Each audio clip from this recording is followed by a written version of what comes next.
अब हम कविता का भावार्थ पढ़ते हैं। मैं तो वही खिलौना लूँगा, मचल गया दीना का लाल, खेल रहा था जिसको लेकर राजकुमार उछाल उछाल। व्यथित हो उठी माँ बेचारी, था सुवर्ण निर्मित वह तो, खेल इसी से लाल नहीं है, राजा के घर यह भी तो।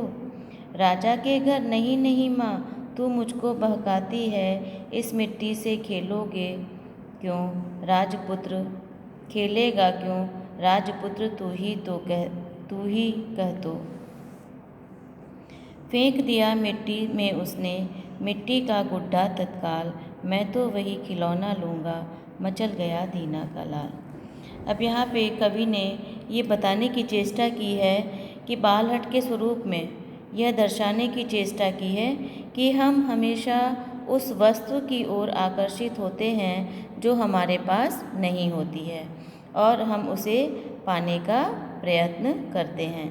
कविता के माध्यम से कवि ने यहाँ पर बालहट को दर्शाया है कि एक बालक है, कौन, दीना, कहता है मैं तो वही खिलौना लूँगा, मचल गया दीना का लाल।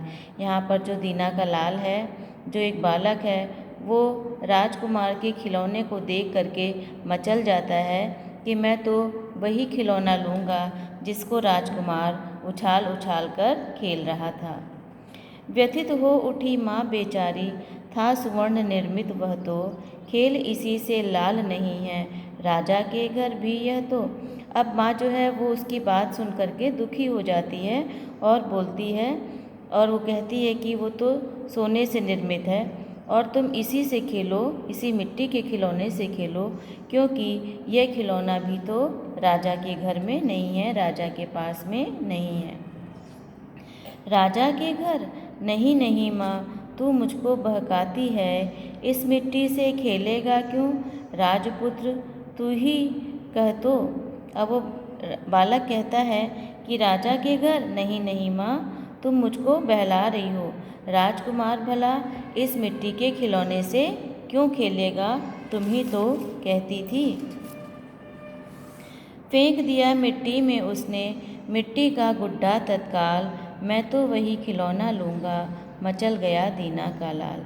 अब उस बालक ने जो है उस मिट्टी के खिलौने को तुरंत जो है मिट्टी में ही फेंक देता है और ज़िद करता है कि मैं तो वही खिलौना लूँगा। दीना का जो लाल है, जो बालक है, वो ज़िद करता है मैं वही खिलौना लूँगा जो राजकुमार के पास है।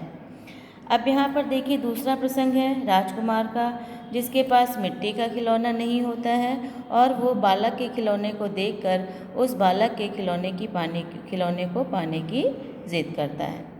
मैं तो वही खिलौना लूँगा, मचल गया शिशु राजकुमार, वह बालक पुचकार रहा था पथ में जिसको बारंबार।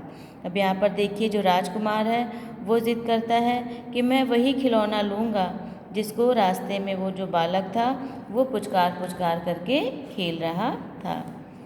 वह तो मिट्टी का ही होगा, खेलो तो तुम तो सोने से, दौड़ पड़े सब दास दासियां राजपुत्र के रोने से।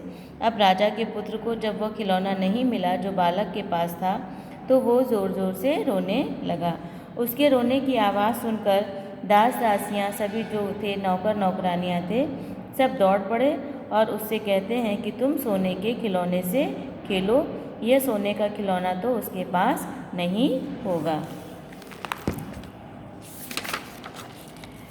मिट्टी का हो या सोने का, इसमें वैसा एक नहीं, खेल रहा था उछल उछल कर वह तो उसी खिलौने से। अब वो ये कहता है कि वो खिलौना मिट्टी का हो या सोने का हो, लेकिन हमारे पास जितने भी खिलौने हैं उनमें से वैसा एक भी नहीं है जिस खिलौने से वह बालक उछल उछल करके खेल रहा था। राजहठी ने फेंक दिए सब अपने रजत हेम उपहार, लूँगा वही वही लूँगा मैं, मचल गया वह राजकुमार। अब राजहठी जो राजपुत्र था, जो राजकुमार था, उसने अपने हठ से, अपनी ज़िद से, अपने सारे चांदी और सोने के जो उसे उपहार खिलौने जो भेंट में मिले थे उसने सारे फेंक दिए और ज़िद करता है कि मैं वही लूँगा, वही उपहार लूँगा, वही खिलौना लूँगा जो उस बालक के पास में है। हमें बड़ों की बातें सुननी चाहिए और व्यर्थ ही जिद नहीं करनी चाहिए।